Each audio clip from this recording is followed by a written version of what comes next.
you further.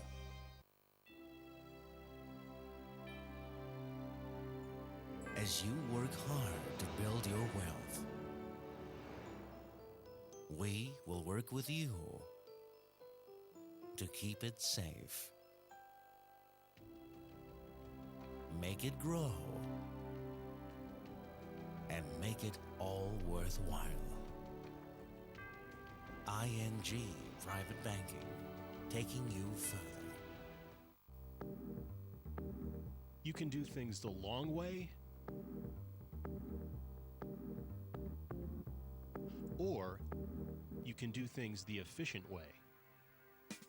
Bloomberg Trading Systems is the straight-through total value solution for the order management process. Get from the trade through compliance to clearing and settlement quickly and efficiently. Bloomberg Trading Systems is your total value solution.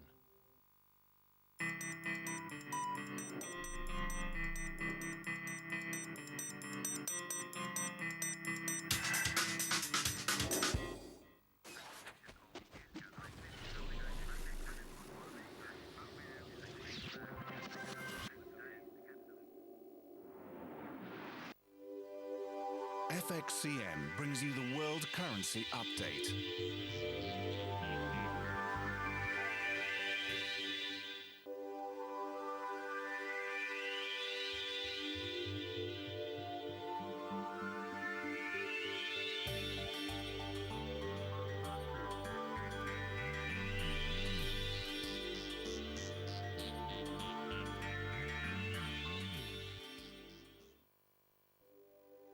The World Currency Report is brought to you by FXCM. Experience superior currency trading with FXCM.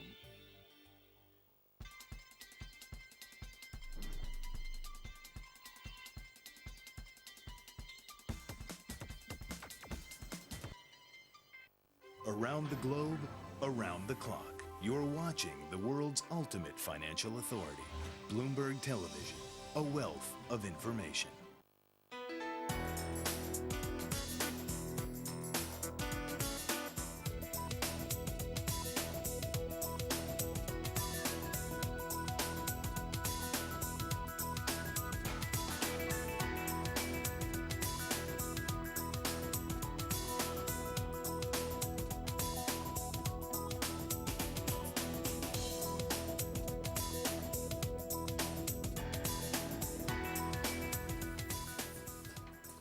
Past 8 on a Thursday here in, is it Thursday? I think it is. It's Thursday.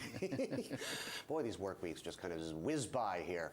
Bloomberg Live, you're tuned to, and we know you do have a choice among the clicker there. Thank you for spending time with us today. Here are your top stories. Stocks are up in Tokyo today. Gains also being chalked up in Korea, tracking the rise on Wall Street. The Fed stood pat on rates for the 5th consecutive time, 5 1/4. And change of language in their communique. They say the economy is picking up. They're a little less concerned about a housing slowdown and inflation still at bay. Google profits more than doubling, expanding their advantage over Yahoo. Bottom line, getting a boost from overseas ads. And in with the original, out with the, well, old. Kevin Rollins out from Dell Inc. Michael Dell is going to take back the CEO role. Shares in DELL jumping in after-hours trading. Maybe he can fix things that Rollins couldn't. Furious job owning over a bubble in Chinese stocks, causing prices to jackknife. A sell-off in Shenzhen and Shanghai yesterday, and the steepest losses we've seen in half a year. Be still my beating heart. There was a vice chairman at the NPC, National People's Congress, who warned of relative irrationality, or was that irrational relative exuberance? Now I'm mixing people up there. Joining us for more this morning, Peter Churchouse, Lim Advisors, where he manages the Alternative Asian Real Estate Fund, up more than 70% since inception. Most of those gains, I think 37% or so coming last year, right, Peter? That's right, Benny, yeah. Very good. And how do you chalk up gains like that in a rising rate environment? I mean, it might be more benign now, but last year was 2006 was the year of hiking. Well, that's right. And funnily enough, throughout Asia, property stocks did pretty well last year. One or two exceptions, of course, perhaps in Thailand. But by and large, the sector did quite well in the first quarter and then in the fourth quarter. The middle of the year was pretty turbulent. I think, as you remember, a lot of hedge funds around the world had problems.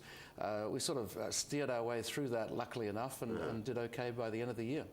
Well, because you're a hard asset fund, essentially, right? Well, essentially, we invest only in real estate stocks. We don't do tech, we don't do utilities, we don't do banks, we just do real estate. And most markets, actually, real estate stocks did fairly well last year.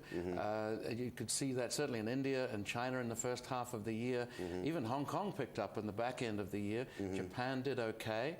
So it was a year when most real estate stocks around the region weren't too bad. Right. Now, just to put in perspective, folks, the reason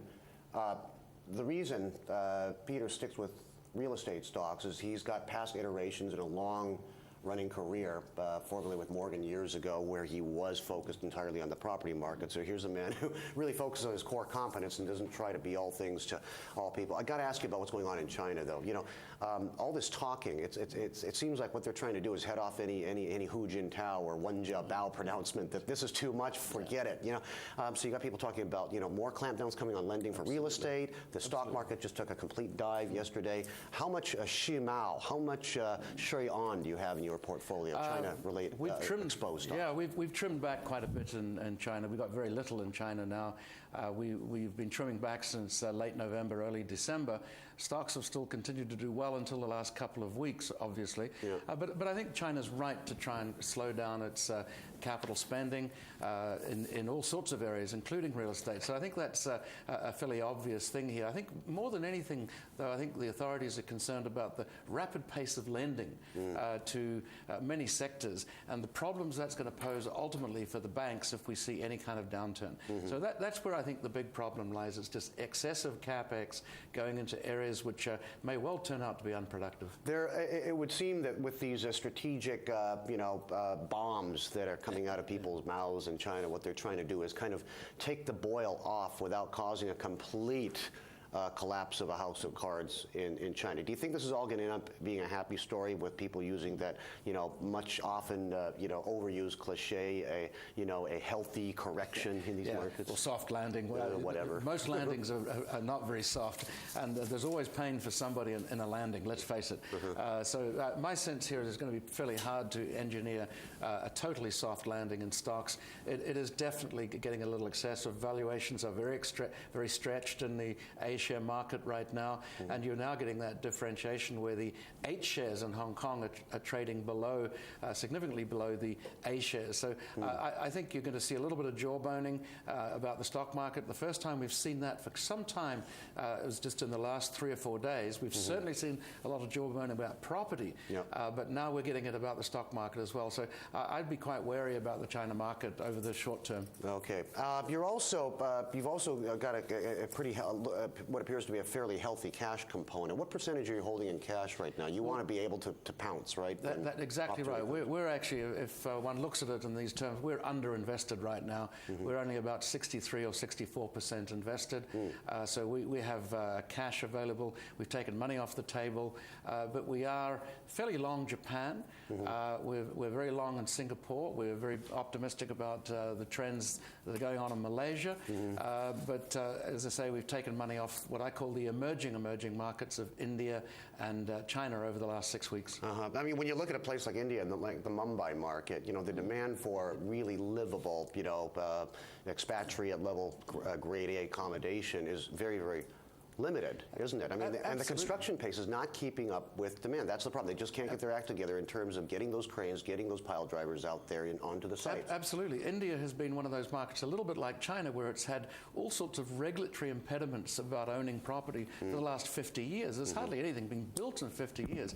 So you've got this huge, massive, built-up, pent-up demand for housing across the country, also for commercial office space. There's very little grade A office space.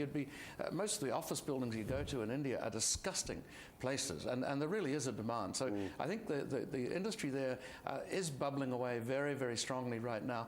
We see earnings growth in most of these companies are anything from 50, 70, 100% per annum.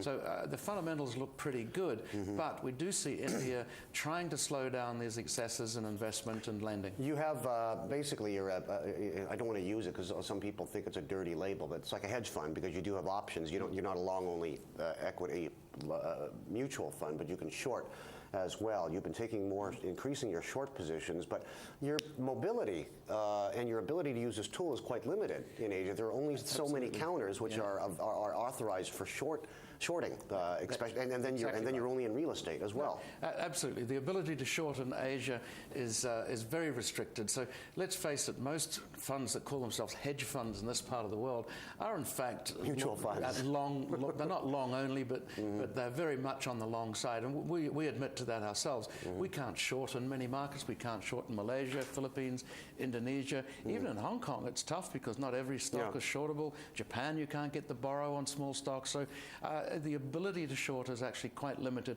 but you do need that ability to hedge out your risk from time to time, and that's what we try to do. 37% last year, so that was quite a winner. 70% since inception. Can you keep up 37% this year, or is it going to be a tougher terrain? I'd like to think so, Bernie, but I think if we can do our target returns of mid-teens to high teens, I think we'll be doing very well. Last year was an exceptional year, and we certainly didn't expect that going into the year, but that's the way it worked out. So this year, if we can do half that, I'll be happy. Okay. You have a good year, okay? Hope to see you before the end of it. Peter Churchouse, Slim Advisors. Just a moment, we're going to check in with Admiral Simon Gross-Hodge in Singapore at Forex Central and find out what's hot on the currency front today.